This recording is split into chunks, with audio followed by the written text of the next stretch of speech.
오늘 이 시간은 너희는 말씀을 행하는 자가 되라 라는 제목을 가지고 하나님 말씀을 증거하도록 하겠습니다.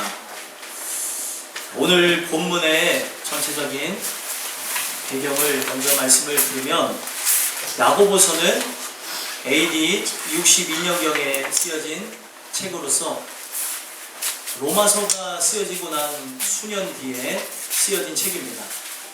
그럼 이 책이 왜 쓰여졌을까 하고 보면은, 로마서는 로마 각지에 퍼져 있는 그리스도인들에게 썼던 하나님의 말씀이었는데, 거기에 보시면은 은혜를 통해 구원을 받는다는 것이, 그 구원은 바로 믿음을 통해서 받는다는 것을 강조했습니다. 그러나 그 시간이, 그 말씀을 받고 믿음이 생겼다고 한지 수년이 지나고 나서 로마 각지에 퍼져 있는 교회와 성도들을 점검해서 보니까 하나님을 만난 모습이 온전하게 드러나지 않는 것을 보고, 너희들 안에 참된 믿음이 있으면 참된 믿음은 결국에는 증거로 드러날 수밖에 없다는 것을 알게 하기 위해서 쓰여진 것이 야고보서였습니다. 그래서 결국에는 로마 각지에 퍼져 있는 그리스도인들이 처음에는 신실한 신앙을 갖는 듯 했으나 주변에 이방인들의 방해가 있었고요. 그리고 또 유대인들로부터 박해를 받게 되면서 그들이 세속화가 되어지는 일들이 교회에 시작이 되어졌습니다. 그 세속화는 교회 안에서 차별로 이어졌고, 또 교회 안에서 바른 말을 하지 아니하고 또 서로를 비방하고 욕설하는 그런 모습으로 번졌고요. 세상을 닮은 모습이 그들의 모습 가운데 아무렇지도 않게 표현되어졌고, 또 하나님이 서로를 돌보라 그랬는데 종종 부자들이 나타났을 때에 자기의 배만 채우고자 하는 그런 부자들이 나오는 모습을 통해서, 이러한 모습들은 하나님을 안에 모신 증거가 없다는 것을 알게 하기 위해서 쓰여진 것이 바로 야고보서였다는 겁니다. 그래서 오늘 우리는 이 야고보서의 내용을 통해서 함께 봐야 되는 게 무엇이냐면, 우리는 말씀을 듣기만 하는 자가 아니고 말씀을 행하는 자가 되어야 된다. 말씀을 들었으면 반드시 그 말씀이 들은 것에 대한 증거는 여러분들의 삶의 열매로 나타나야 진짜 말씀을 들었다라고 이야기를 할 수 있는 것입니다. 그래서 오늘 여러분들과 저는 이 증거되는 이 말씀을 통해서 하나님께서 우리에게 권면을 하십니다. 너희는 말씀을 행하는 자가 되라. 이 말씀을 통해서 여러분들과 제가 말씀을 행하는 자가 되는 그 은혜를 통해서 천성에 들어가는데 부족함이 없는 귀한 은혜를 맛보시기를 소원합니다. 그래서 오늘 여러분들에게 말씀을 행하는 자가 되라 라는 말씀을 통해서 세 가지 권면의 말씀을 드리려고 하는데, 첫 번째, 말씀을 행하는 자가 된다는 것은 듣기는 속히하고 말하기는 더디하고 성내기는 더디한다는 것입니다. 여러분들이 읽으신 본문 들어가서 보시면 19절 한번 읽어볼까요? 읽겠습니다. 시작. 내 사랑하는 형제들아, 너희가 알지니 사람마다 듣기는 속히하고 말하기는 더디하며 성내기도 더디하다. 아멘. 왜 하나님께서 말씀을 듣고 행하는 자가 되라고 하면서 먼저 이 첫 번째 권면을 허락하셨냐는 것이죠. 왜 이런 권면을 주셨는가 하고 보면은, 말씀을 들을 때에 먼저 듣기는 속히 해야 된다는 이 말씀을 통해서 우리가 얼마나 말씀 듣기를 거부하는가를 먼저 살펴봐야 된다는 겁니다. 말씀이 누구를 향해서 오는 것이죠? 바로 나를 향해서 오는 것입니다. 회중을 향해서 선포되는 말씀이지만 이 말씀은 누구에게 증거되는 말씀이 아니고 나에게 증거되는 말씀인데, 그 말씀 자체를 나에게 주신다라고 인정하는 것이 어렵다는 거예요. 그래서 말씀을 거부하고 또 반박하고 그 말씀의 그 모든 부분을 내 말씀이 아니고 다른 사람의 말씀이라고 뒤집어 씌우고 또 그것을 피하려고 하는 그 성향이 모든 사람들에게 있는 것이라는 겁니다. 그러나 성경은 그러한 모습대로 나가는 것이 아니라 듣기는 속히 하라 라고 얘기를 하고 있는 거예요. 오늘도 여러분들에게 이 말씀을 주심은 여러분들로 하여금 들음으로 믿음이 생겨나게 하기 위해서, 참된 믿음이 있다면 야고보서의 배경이 되어졌던 로마 각지의 교회들과 같은 모습은 없었을 것입니다. 그러나 왜 이 말씀을 다시금 주시는 것이냐? 그때 당시 사람들을 일깨우는 내용도 있겠지만 오늘 여러분들이 이 말씀을 들음으로 믿음이 생겨나기를 바라는 하나님의 귀한 심정이 오늘 여러분들에게 전달된다는 사실입니다. 믿음이 없이는 하나님을 기쁘시게 할 수도 없고 믿음이 없이는 구원함을 받을 수도 없습니다. 그렇기 때문에 듣는 것이 가장 기본이라는 거죠. 그래서 여러분들과 저는 이 듣는 것이 얼마나 중요한지를 오늘 말씀을 통해서 깨닫게 되는 은혜가 있었으면 좋겠습니다. 그래서 이스라엘 사람들은요, 이 듣는 것을 언제부터 강조를 하냐면, 두 남녀가 있습니다. 예를 들면 두 남녀가 있으면 두 남녀가 서로 만날 때부터 이 듣는 것을 조심한다고 합니다. 이 모든 부분에서 듣는 것을 강조하고 자신들이 말하는 것을 조심한대요. 왜 그러냐면 아직 둘이 결혼을 해서 자녀가 잉태되어진 것이 아니지만 이 모든 부분을 나중에 자녀가 들을 것이라고 생각하기 때문에 자신들의 모든 행동들을 조심하게 되어지고, 그리고 둘이 사랑의 산물로서 결혼을 해서 자녀가 잉태가 되어졌다고 한다면 그때부터는 듣는 것에 대한 본격적인 시작이기 때문에 그 들음 자체가 그냥 헛되이 끝나지 않도록 늘 말씀을 되풀이하면서 들려줬다는 것입니다. 그래서 이스라엘의 듣는 것에 대한 그 강조가 쉐마 교육으로도 발전하게 되어졌는데, 왜 그러한 교육들이 생겨나게 되어졌냐는 거죠. 저는 교육적인 측면을 말씀드리는 것이 아니라 듣는 것을 그렇게 강조했는데도 불구하고 유대 민족들 자체는 멸망했습니다. 믿음이라는 것은 하나님의 고유의 영역이시죠. 하지만 고유의 영역에 관한 부분이라고 해서 우리가 듣게 하는 그 모든 것들을 차단하게 되어지고 듣는 것을 게을리한다면 결국에 믿음도 생겨날 가망성이 없다는 거예요. 들음에서 믿음이 나는데 듣질 않았는데 어떻게 믿음이 생겼냐는 거예요. 그래서 어렸을 때부터, 잉태할 때부터 말씀을 들려주고요, 태어나면서부터 그 아이들은 계속 하나님의 말씀을 듣습니다. 그 세상의 그 어떤 언어를 알기 전까지, 글로써 무언가를 배우기 전까지 끊임없이 듣게 하고요, 글을 배우는 목적은 하나님의 말씀에 대한 이해와 깊이를 더하게 하기 위해서 글을 가르치는 것이고, 그러한 모습과 노력과 그 모든 것을 다하면서 나가는데도 왕들 역사를 보면은요, 그렇게 교육을 받고 쉐마 교육, 듣는 교육을 받았는데도 그들은 하나님이 그들에게 은혜를 주시지 않는 것으로 타락해서 나갔었습니다. 그러면 오늘 여러분들과 저는 이 듣기는 속히 하라는 이 말씀을 통해서 함께 봐야 되는 건 무엇이냐면, 모든 것은 하나님 앞에 달려있는 것은 맞지만 우리의 기본적으로 해야 되는 그 듣는 것에 대한 것, 그 듣는 것이 얼마나 중요한지를 잊고 나간다면 결국에는 우리의 살아가는 삶 속에 다시 태어나는 것, 새로 태어나는 그 중생의 역사, 하나님을 만나는 역사는 일어날 수가 없다는 거예요. 오늘 여러분들과 저는 아이가 자라나는 과정이라고 생각하면서 이 세상에 말을 배우고 이 세상에 그 모든 것을 습득해가는 아이들처럼 먼저 듣기를 소망하며 듣기를 사모하며 나가는 여러분들과 제가 됐으면 좋겠습니다. 그래서 여러분들 아이들도 많이 들어야 나중에 그것이 시간이 지나서 말할 수가 있는 것처럼 여러분들이 이 말씀을 반박하고 말씀을 미는 것이 아니라 이 말씀이 바로 나에게 주시는 것이라고 인정케 되는 은혜가 있었으면 좋겠습니다. 때로는 인정하고 싶지 않을 때도 있습니다. 그래서 기도가 필요한 것이고, 그래서 오늘 많은 사람들의 권면도 필요한 것이 하나님의 말씀이 누구를 향하느냐는 거죠. 나를 향하고 있다는 거예요. 그 말씀을 속히 인정케 되어지는 걸 통하여서 여러분들과 제가 이 안에, 우리의 심령 안에 하나님의 말씀으로 가득 채워지는 귀한 은혜가 있게 되기를 간절히 소망합니다. 그 다음에 보시면 말하기는 어떻게 하래요? 더디하라 라고 얘기하고 있어요.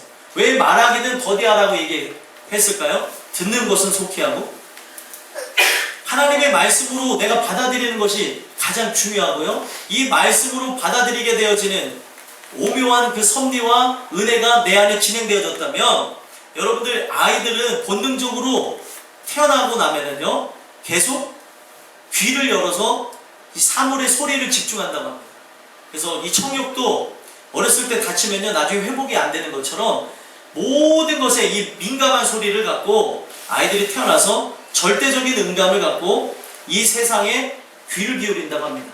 그래서 그 음감을 갖고 듣고 하다가 결국에 어떠한 특정 단어, 엄마와 아빠라는 그 단어를 섭렵하게 되어지는데 그 섭렵하게 되어진 단어가 입으로 나오기까지는 1만 번 이상 들어야 이 모든 부분에서 이 아이들이 말을 할 수 있게 되어진다고 합니다.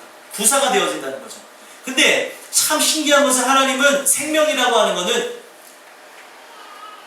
이 부분에서 정적인 것이 아니고 동적인 거잖아요. 생명은 움직임이 있잖아요.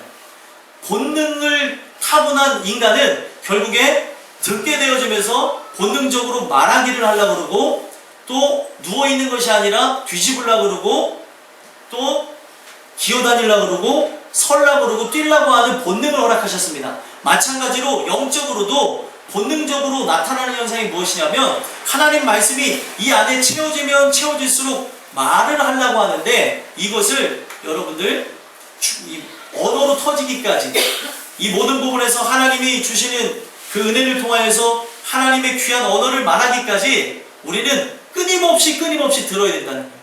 그러면 결국에 시간이 되어지면 본능적으로 말을 하게 되는 날이 옵니다. 본능적으로 아이들의 말이 열려서 성향에 따라 또 그가 갖고 있는 능력에 따라 어떤 아이는 말이 빠르고 어떤 아이는 말이 느리기도 하는 것처럼 우리 모든 사람들도 동일하게 하늘의 언어를 하게 되어지는 날이 와요. 세방언을 말하는 날이 옵니다. 이거는 랄랄라 따따따를 얘기하는 게 아니라 세방언을 말한다는 것은 복음의 말, 바로 그리스도의 언어를 하게 되어지는 날이 온다는 것입니다. 그러면 그 언어를 구사한다는 것은 결국에 수도 없이 들어야 수도 없이 또 이것을 말하려고 하는 그 마음, 수도 없이 전하려고 하는 그 마음, 그것에서 본능에 의해서 나가다가 어느 날 말로 터지는 날이 오게 된다는 거예요. 그래서 오늘 여러분들과 저는 전도가 안 된다고 말하지 마시고 또 오늘 모든 부분에서 그리스도를 표현할 길이 없는 것 사실입니다. 하지만 우리가 그 극대화되어지는 그 마음이 점점 강해지고 또 이 안에서 충만하게 되어지면 나타나는 현상이 말이라는 거예요. 언어. 이 언어가 바뀌어지는 여러분들과 제가 됐으면 좋겠습니다. 그래서 여러분들 이것은요 자라남의 현상이에요. 아이들이 자라나면서 결국에 계속 들음으로 말을 배우고 말을 하게 되는 것처럼 여러분들이 계속 하나님의 말씀을 들으면 나중에 이 말씀을 전달하게 되어지고 이 말씀을 통해서 사람을 살리는 일을 하게 되는 날이 오게 될 것이다. 그래서 여러분들 우리가 그런 마음은 있어요. 말을 빨리 하고 싶은 마음. 근데 말을 빨리 하고 싶은 마음이 있다고 해서 말이 되어지는 건 아닙니다. 그렇죠? 이 아이들도 보더라도 말을 빨리 하고 싶다고 해서 말이 되어지는 게 아니라 끊임없이 부딪히고 또 생각하고 또 이것을 변형하고 이 말이 맞는가 이 구사가 맞는가 들어보고 내 말을 하는 걸 또 판단해보고 해봐야 결국에 이 말 자체가 동일해지는 날이 온다는 거예요. 아이들이 처음에 엄마 하면 엄마를 발음을 합니까? 경험들을 안 해보셔서 저는 잘 봤어요 많이. 그래서 보면은 엄마를 못해요. 엄마 이래. 엄마 뭐 옛날에 선영이가 그랬다는 소문이 있긴 한데 농담이에요. 자, 엄마 하면 엄마를 못해요. 그래서 엄마 계속 가르쳐주는 거예요. 그럼 듣다 보면은 처음에는 뭐 맘마 뭐 이게 따라하다 보면 이러다 보면 나중에 그것이 이제 엄마라고 하는 단어로 하는 날이 오게 되는 거죠. 그럼 제일 중요한 건 무엇이냐면 원 메시지, 복음의 메시지를 들으면서 내가 내 삶 속에 복음의 말을 하는가를 늘 점검을 해보셔야 된다는 거예요.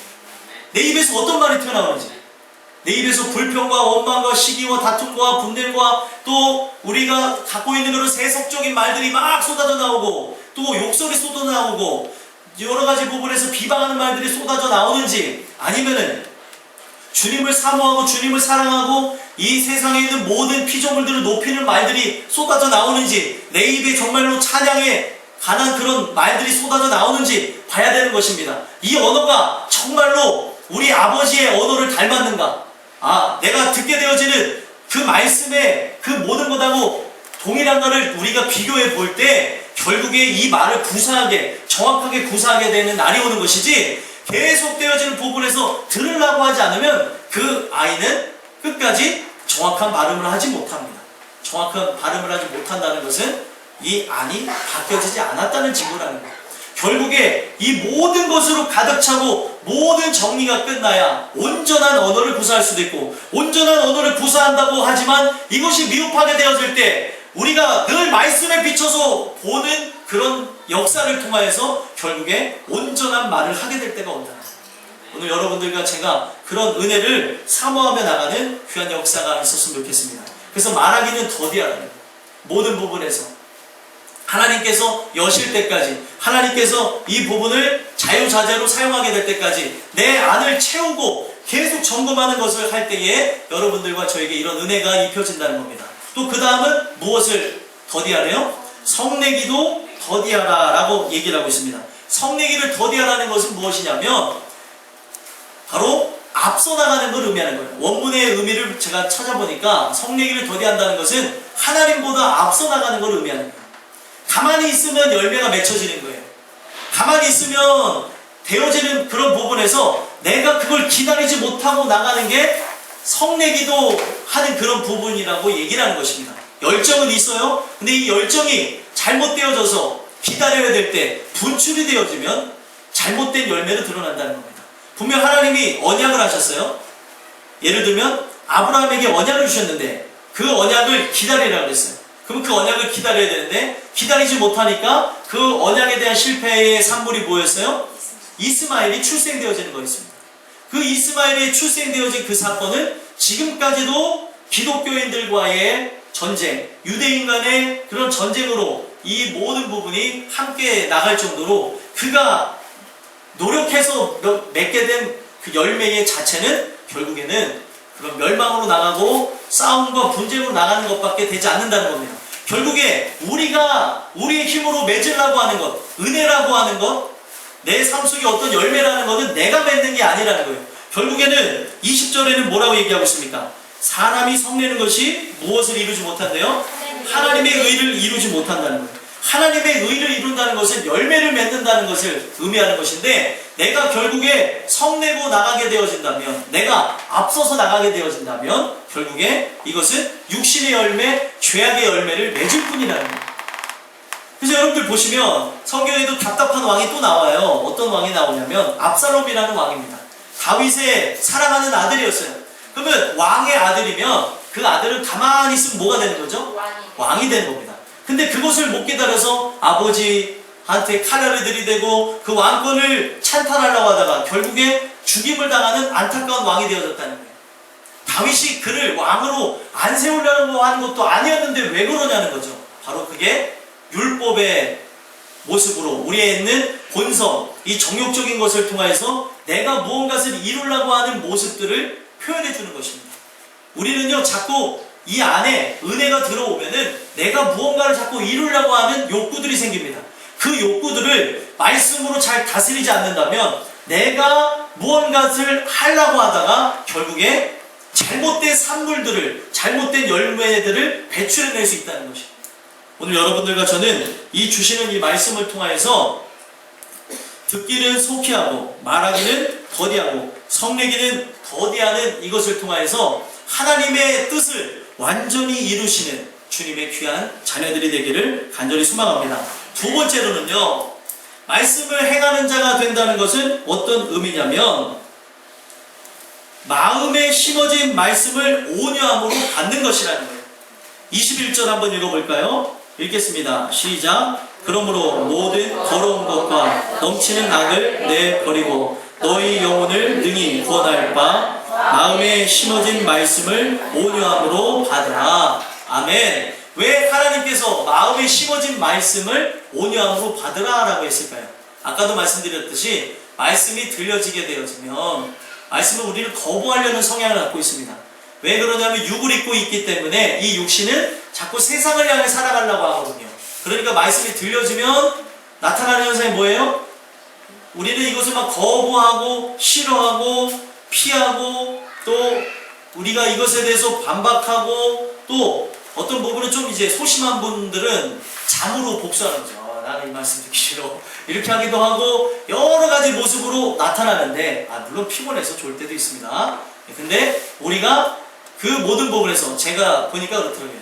저가 그 훈련을 받으러 갔다가 잘 받지 않고 잤던 제 모습을 보면서 나중에 하나님이 기억나게 하고 이렇게 회개했던 적이 있는데 민방위 훈련 받으러 갔는데 왜 이렇게 졸리니?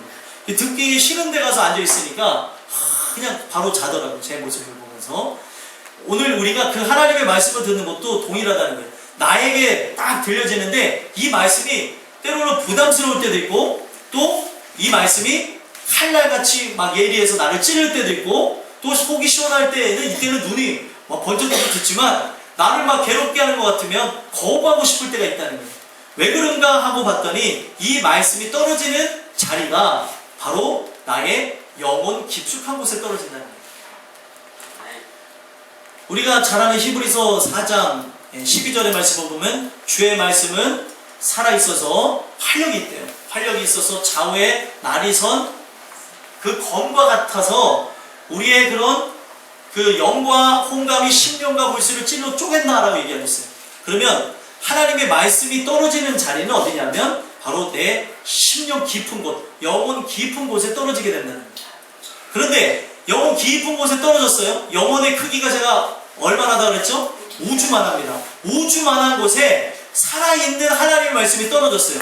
그럼 이 살아있는 말씀은 가만히 있는 것이 아니라 분명히 살아있다 그랬어요. 활력이 있다 그랬잖아요. 그러면 동적으로 막 움직이는 겁니다.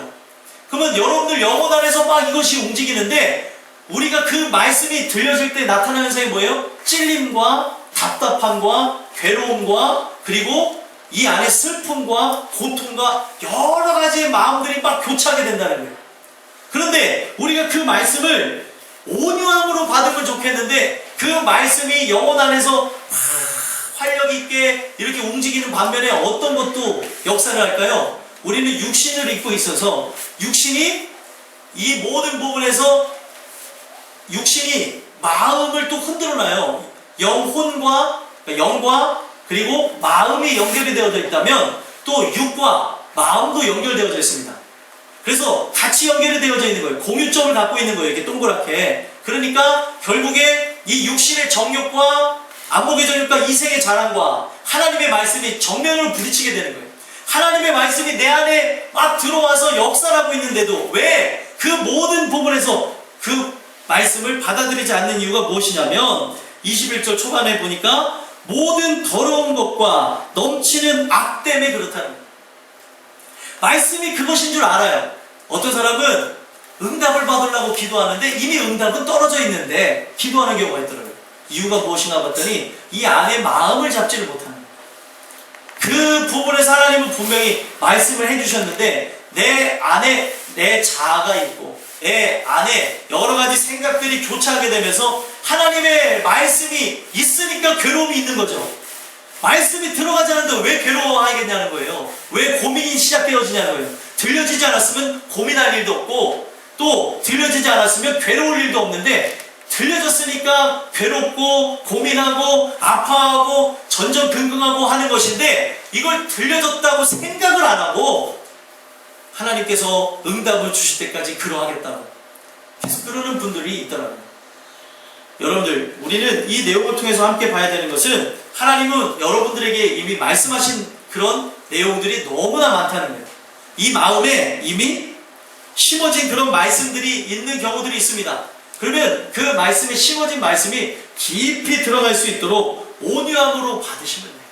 근데 온유함으로 받지를 못하는 게 무엇입니까? 내 정욕이 그것을 휘옷 감고 있고 내 육신을 이기지 못하기 때문에 그렇습니다. 그래서 기도가 또 필요한 거예요. 여러분들 내가 이 말씀을 하나님의 말씀으로 받을 수 있게 됩니다. 사람의 말로써 받으면 기분 나쁠 수 있고요. 사람의 말로 받을 수 있다면 상처도 받을 수 있고 한데 이 상처는 다른 이유입니다. 세상에서 사람 간의 그런 말과 행동 가운데에 서로를 배려하지 못해서 받는 상처와 하나님이 내 안에 내는 그런 영적인 상처는 그 안을 다 파쇄하기 위해서, 틈을 내서 들어가기 위해서 만드는 것이지 세상 거하고는 완전히 다른 이유라는 거예요. 근데 오늘 우리가 그 하나님의 말씀을 거기서 그냥 배제해버리는 것으로 인하여서 결국에 무너지고 쓰러지고 난망하는 경우들이 있다는 거예요. 오늘 여러분들 이 말씀을 들으면서 이제부터는 내가 어떤 말씀이라고 한다 할지라도 그 말씀이 나를 괴롭게 하고 아프게 할 때도 있고 시원하게 할 때도 있고 기쁘게 할 때도 있고 눈물지게 할 때도 있지만 이 모든 것은 하나님의 말씀이기에 온유함으로 받기를 원합니다. 그렇게 사모하며 나가는 여러분들과 제가 됐으면 좋겠습니다. 왜 온유함으로 받으라고 했을까요? 여기에 다 비밀이 있는 거예요. 온유한 자가 차지하는 게 무엇입니까? 기업, 땅을 차지하게 되는 거예요. 땅을. 여러분들이 온유함으로 이 하나님의 말씀을 받지 않는다면 저 땅도 여러분들의 땅이 아닙니다. 하늘의 땅을 어떻게 우리가 기업을 받아요? 하늘의 땅, 천국의 땅을 기업으로 받는 것은 온유함으로 받는 자, 하나님의 말씀을 겸손히 받는 자가 그 땅을 유업으로 받는다는 거예요. 그래서 오늘 여러분들과 제가 이 말씀을 통해서 심어진 말씀을 온유함으로 받게 되어지는 그러한 사람들이 되셨으면 좋겠습니다. 그래서 성경에 보면은 온유함의 대명사라고 불리는 사람이 있어요. 누가 있습니까? 모세가 있어요. 왜 모세는 온유함의 대명사가 되어졌냐면 아브라함도 대단했어요. 본토 친척 아비집을 떠났지만 그가 떠난 곳은 그냥 환락의 도시였고 기회의 도시였습니다. 하지만 모세가 떠난 곳은 어디였어요? 왕궁에서 떠났어요. 왕궁과 좋은 도시와는 비교가 다르죠. 왕궁에서 모든 걸 다 이룰 수 있는데 그곳에서 떠났습니다. 이유가 무엇이냐면 바로 땅을 찾는 자였기 때문에. 천국으로 나가고자 하는 자기의 생이 이 세상이 아니라 내가 이 땅에서 이 땅을 찾는 것이 아니라 천국의 땅을 찾는다는 것을 알았기 때문에 그 왕궁도 버리고 갈 수 있는 거예요. 근데 오늘 우리는 왕궁은커녕 이 한평 땅도 다 벌벌벌벌벌 막 떼면서 이게 어떻게 될까? 내가 이 부분에서 이렇게 되면 어떻게 될까? 저렇게 될까? 고민하는 경우들이 있는데 물론 그렇다고 해서 막 팔고 어디를 가라는 내용이 아니라 이 말씀 자체는 결국에 그 주시는 은혜를 통하여서 결국에 찾아다녔다는 거예요. 모세는 그 하나님만을 찾고 다녔다는 겁니다. 오늘 여러분들과 제가 온유함으로 받으라는 이 말씀을 통하여서 그 땅을 내가 받기를 소원합니다. 이렇게 고백하게 되어지는 여러분들과 제가 됐으면 좋겠습니다. 이 주시는 은혜가 있는 자만이 이 세상의 유익을 구하는 것이 아니라 하늘의 유익을 구하며 하나님의 것이 내게 이루어지기를 소망하며 그 말씀을 사람의 말이 아닌 하나님의 말로서 받고자 하고 이것이 때로는 믿어지지 못할 때가 있고 나는 믿었다고 하나 증거로서 드러나지 않을 때 부여잡고 기도하는 힘이 거기서 나오는 겁니다. 기도는 왜 해야 될까요? 나는 말씀을 들은 것 같은데 나는 믿는 것 같은데 삶의 열매는 전혀 아닐 때가 있어요. 성경에서 봤을 때는 원수를 사랑하는 것 이론적으로는 그래 사랑해야지 하지만 삶 속에 원수를 맞닥뜨려 보세요. 돌부터 들고 칼을 찾고 총을 찾는 게 우리 모습 아니에요? 우리의 모습은 다 그렇다는 겁니다. 그런데 이론이 아니라 실제는 무엇이에요? 정말로 내가 이러한 자가 되어야 되는데 하나님 나는 할 수 없습니다. 그리스도를 내 안에 역사케 하여 주셔서 그리스도가 내 안에 오셔서 나를 통치하실 때 비로소 저 원수들을 사랑할 수 있사오니 주님 내게 그런 능력을 달라고 기도할 때 그 원수들을 사랑하는 능력이 나오는 거예요. 주님한테서 나오는 것이지 나한테서 나오는 게 아니에요. 내가 하려고 하니까 결국에 넘어지고 또 잘하다가 그렇다가 안 되면 또 욕하고 막 그러는 거예요. 여러분들 웃으신 분들은 좀 의심이 가는 분들이 있는데 막 잘하려고 하다가 안 되면 이런 막 이러신 분들 있을 수도 있고 우리는 그런 연약한 모습이라는 거죠. 누구나. 근데 여러분들 오늘 주시는 이 말씀을 통해서 여러분들과 제가 이 심겨진 그런 온유한 그 말씀, 심어진 말씀을 온유함으로 받음으로 여러분들의 살아가는 삶 속에 말씀을 행하는 자가 되어지는데 부족함이 없는 여러분들과 제가 되기를 간절히 소망합니다. 마지막 세 번째로는요, 말씀을 행하는 자가 된다는 의미는 경건의 열매가 드러난다는 것을 의미하는 것입니다. 경건의 열매. 경건의 열매가 무엇인가 하고 봤더니 22절에서부터 27절까지 내용을 통해서 볼 수 있는데 핵심을 22절로 한번 두고 한번 보겠습니다. 읽겠습니다. 시작. 너희는 말씀을 행하는 자가 되고 듣기만 하여 자신을 속이는 자가 되지 말라. 아멘. 결국에 말씀을 행하는 자가 돼야 되는 것이 당연한 것인데 말씀을 행하지 않는 자는 어떤 자라는 거예요? 듣기만 해서 결국에 속이는 자가 된다는 거예요. 오늘 여러분들이 주의 말씀을 듣습니다. 이 말씀을 듣고 나서 이것이 삶으로 나타나지 않는다면, 삶으로 요즘 살아내야 된다라는 그런 말이 유행하는데 살아내는 건 여러분들이 아니에요. 살게 하시는 것이죠. 단어를 수정해야 될 필요가 있습니다. 내가 살아낸다고 하면 한번 해볼까? 막 하다가 또 안 되면 또 불평불만 나오고 욕 나오고 그 삶 속에 그런 여러 가지 것들이 막 쏟아져 나오는 것인데 그런 의미가 아닙니다. 여러분들 주시는 그 부분에서 살게 하시는 은혜를 구하라는 거예요. 아멘이십니까?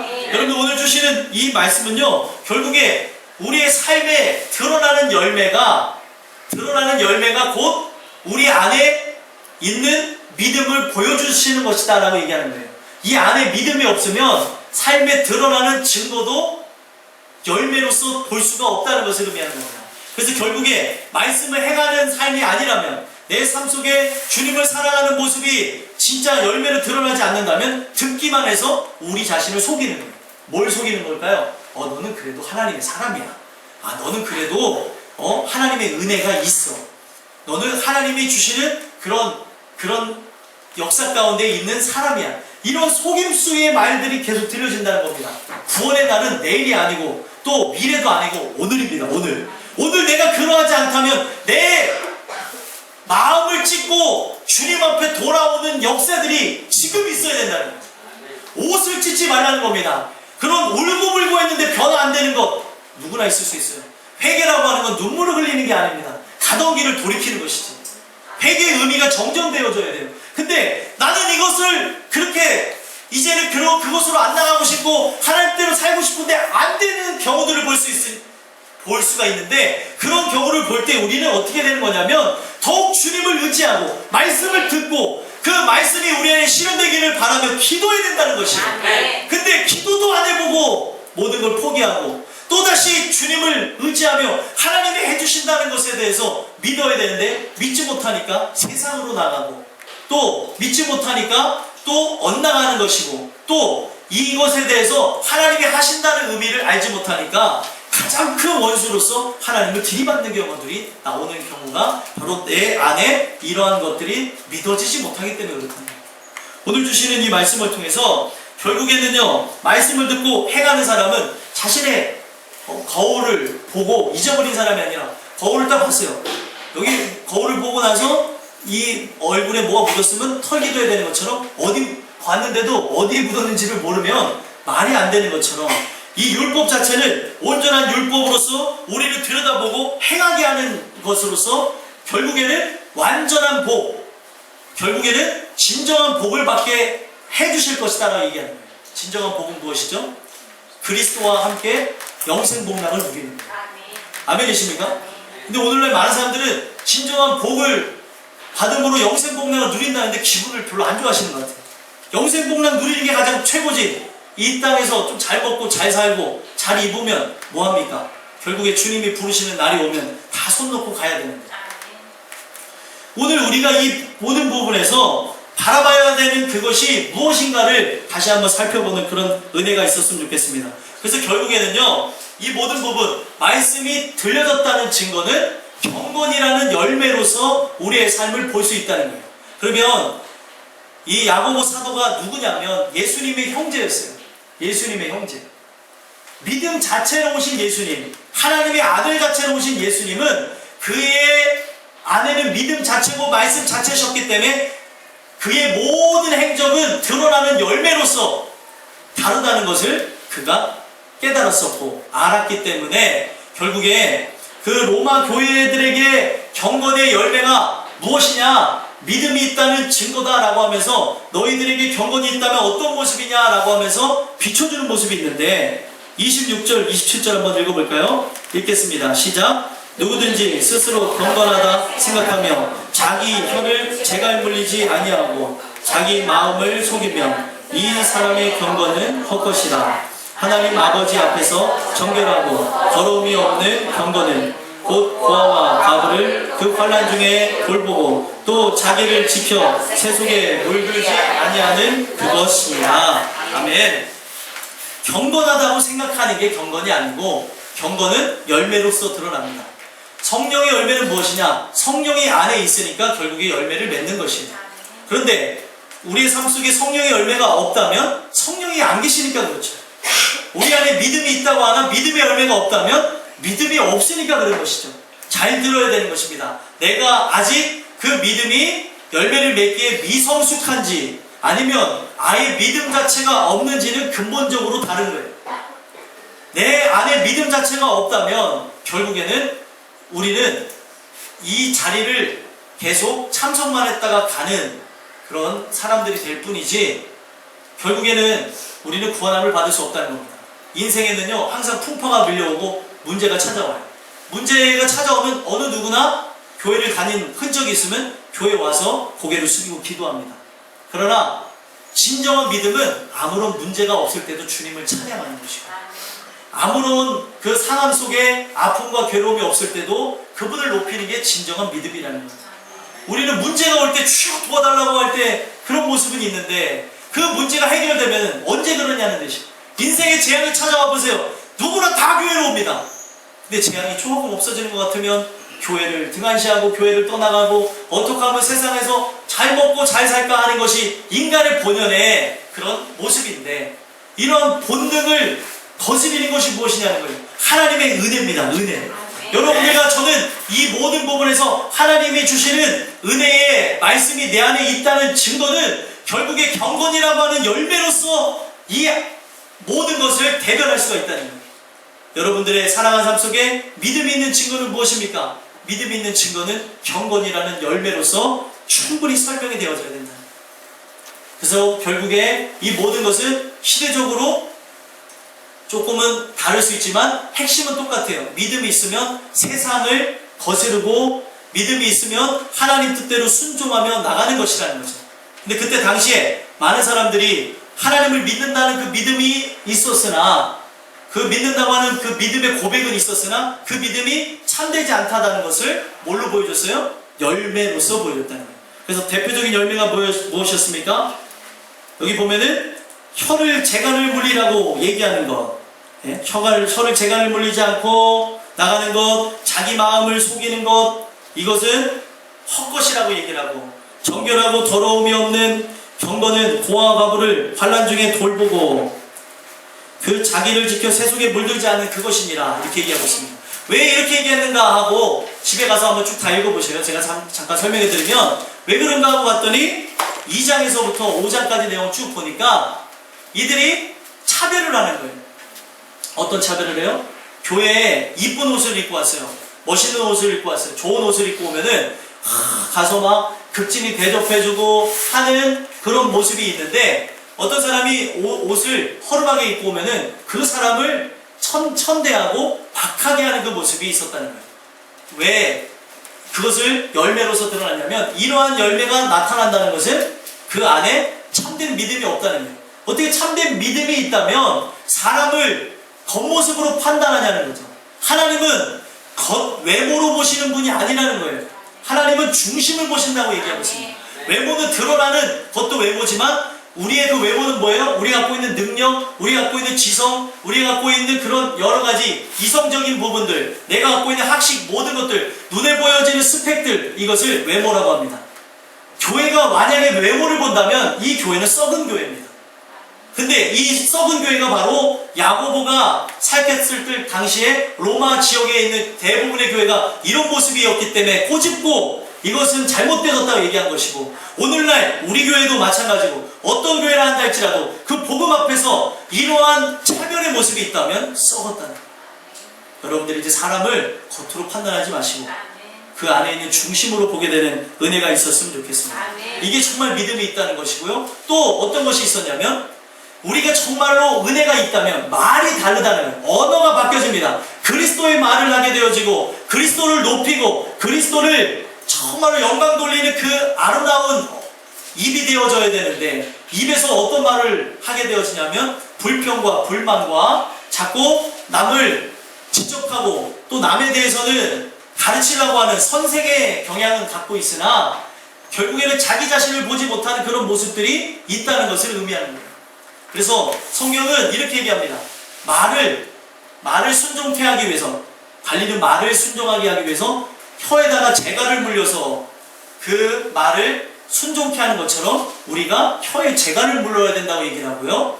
큰 배가 무엇에 의해서 움직여요? 키에 의해서 움직이니까 그 키를 잡아야 된다는 거예요. 그 키가 뭐예요? 혀. 그리고 또 나무가 불타는데, 나무가 많은 나무가 있는데 타진 것이 무엇인가 봤더니 불이라는 거예요. 불 때문에 나무가 타들어가는 걸 봤습니다. 그 불이 뭐예요? 혀라는 거예요. 내 혀가 하나님이 주시는 은혜를 통해서 인치심을 받지 못한다면, 그 부분에서 바뀌어지지 않는다면 우리는 불평과 불만과 끊임없는 그런 여러 가지 죄악의 것들을 양산해야 된다는 거예요. 여러분들의 입에서 축복의 말들이 쏟아지는지, 여러분들의 입에서 여러 가지 죄악의 것들이 더 퍼져나가는지를 보시라는 거예요. 믿음의 사람들은요, 이 입을 통해서 하나님을 높이고 어떻게 하면은 주님의 영광을 위해 살아갈까 고민하며 애통하며 우리가 함께 중보하며 나가는 것이지, 서로에게 계속되어지는 그런 문제를 양산해 주는 것을 서로 공유하고 하는 것이 아니라는 거예요. 교회는 두세 사람이 모이면 가십하는 데가 교회가 아니라 두세 사람이 있는 곳에 주님이 있다는 걸 기억하는 장소가 교회입니다. 근데 오늘날 우리는 두세 사람만 모이면 자꾸 쑥떡을 한 적이 없는데 쑥떡 하는데 죄송합니다. 배가 고파서 그런데 쑥떡은 우리가 사다가 먹어야 되는 것인데, 그 모든 부분에서 이런 현상들이 왜 일어나냐는 거예요. 어느 교회든지 마찬가지예요. 만약에 우리가 조용히 하면서 정말로 내가 드러날까봐 조용히 하며 하나님을 높이는 그런 일들을 얘기하고 있다면 감사한 일인데, 그런 일들이 아니니까 문제죠. 오늘 여러분들과 저는 이 모든 부분을 통하여서 이 혀를 주관하는 하나님의 그런 은혜를 받게 되기를 간절히 소망합니다. 입만 열면 찬송해야 되는, 어떻게 한 목구멍에서, 여기서 얘기하는 거예요. 제가 비하하는 게 아니라 목구멍에서 한샘에서 나오는 게 뭐예요? 하나님을 찬양하는 것과 어떻게 하나님을 기만하는 그것들이 함께 나오냐는 거예요. 찬송과 저주가 어떻게 한샘에서 나오냐는 거예요. 나올 수가 없다는 겁니다. 그래서 여러분들과 저는 이 주시는 이 말씀을 통해서 한 입에서 찬송만 나오는 은혜가 있기를 소망합니다. 하나님을 높이는 자가 되어져야죠. 교회에 문제가 있으면 덮는 자가 되어야죠. 끄집어내봐야 돼요. 이거 다 의혹이 있는데 다 파야 되는데, 여러분들 파도 우리 교회는 나올 것도 없습니다. 뭘 있어요 뭐.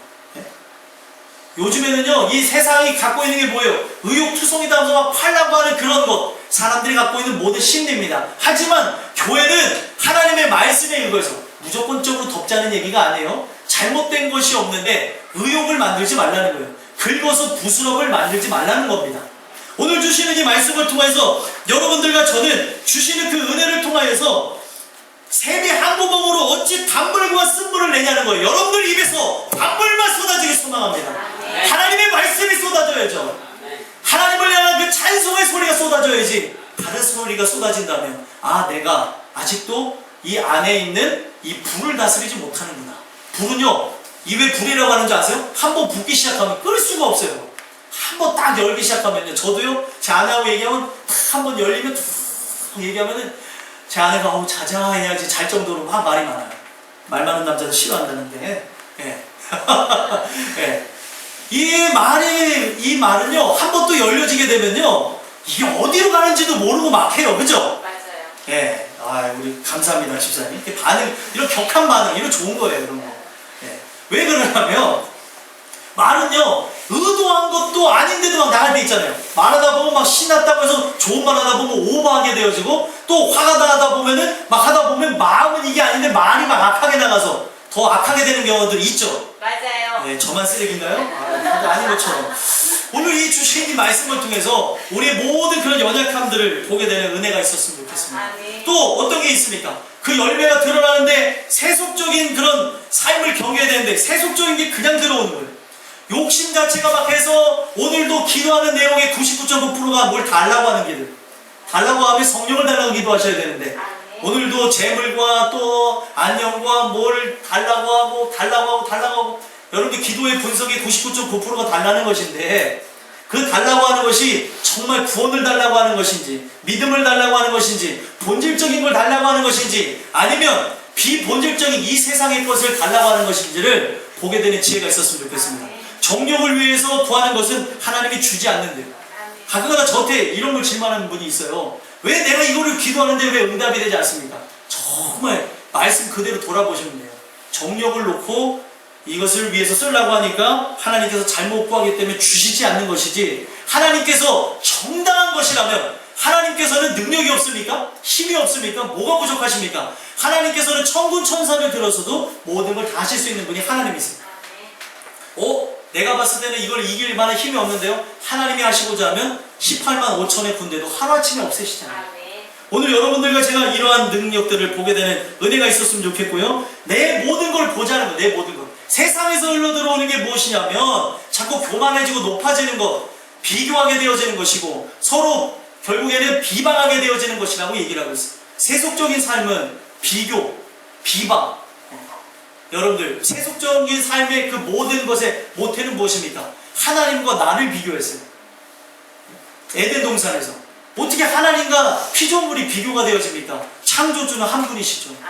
하나님을 높여야 될 인간이 하나님처럼 되고자 하는 그곳에서부터 시작되어졌던 비교가, 삶의 곳곳에서 비교가 이렇게 일어나면서 이 사람은 그냥 은혜를 통해서 감사하며 살 수도 있는데 괜히 어떤 사람 보고 오고 나더니 괜히 배가 아프다 그러고, 누구 안 봤으면 괜찮은데 봐서 또 대화해서 그런 모습들이 왜 나타나냐?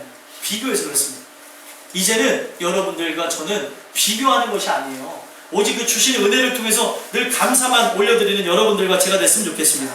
그리고 마지막에는 불의한 부자를 경고합니다. 불의한 부자.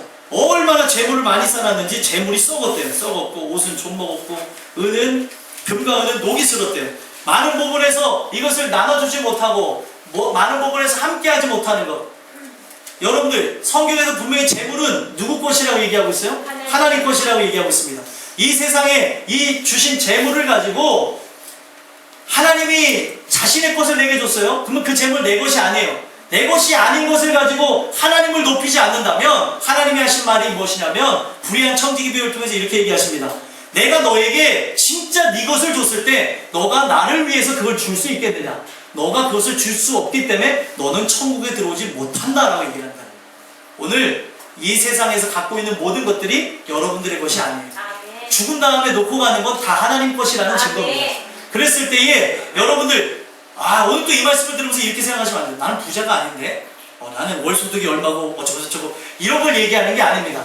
부자의 기준은 마음이 부자는 부자예요. 그리고 우리가 부자가 될 수 있다는 걸 가정하면서 오늘 늘 말씀을 통해서 점검해 보시고 나갈 때 부자가 된다는 것도 생각하는 게 좋죠. 또 그런 부분은 우리가 그것만 보지 말고요, 우리의 살아가는 그 삶 속에서 자족하게 하는 그 은혜가 내게 있는가 없는가를 보자는 거예요. 가장 중요한 것, 그 마음이 부자가 되어야 되는데, 마음이 말씀을 반박하는 것 같나요? 그런 의미의 그런 것은 아니고요, 심령이 가난한 그런 의미를 말씀을 드리는 게 아니고요, 오늘 우리가 진짜 없는다 하더라도 부자처럼 많은 사람들을 돌보고 많은 사람들을 함께하고 할 수 있는 부분이 있지 않습니까? 근데 오늘 내가 정말로 살아가는 부분에서 내가 그 수요를 받아야 될 사람이고 극빈자라고 한다면 우리는 그 누구도 나중에는 도울 수가 없습니다. 이건희가 되어도 도울 수가 없어요. 오늘 여러분들과 저는 이 주시는 부분을 통해서 이거는 본능에 의한 것입니다. 왜 형제를 챙기지 않냐는 거예요. 하나님께서 이 모든 것을 너에게 맡긴 거는 이것으로 하여금 모든 사람들과 나누고 함께 하라는 부분에서 줬는데 왜 너의 그런 그 입과 너의 그 모든 것을 호요식하는 데만 사용하냐고 말씀하십니다. 오늘 주시는 이 말씀을 통해서 여러분들과 제가 살아가는 삶 속에 이 열매가 세속적인 열매라면 여러분들 내 안에 하나님의 말씀이 온전하게 들려지지 않았었다는 그 증거로서 나타난 것이기에 한번 돌아다 보시고 점검하고 회개하는 역사가 있었으면 좋겠고요. 주시는 말씀을 통해서 이제는 여러분들의 살아가는 삶 속에 이 말씀이 언젠가 또 선포될지 모르겠습니다만 그때 갔을 때 여러분들의 삶에 돌아볼 때에 아름다운 열매가, 경건의 열매가 주렁주렁 맺혀지는 여러분들과 제가 되기를 예수 그리스도로 간절히 소망합니다. 기도하겠습니다. 하나님, 오늘 주시는 이 말씀을 통해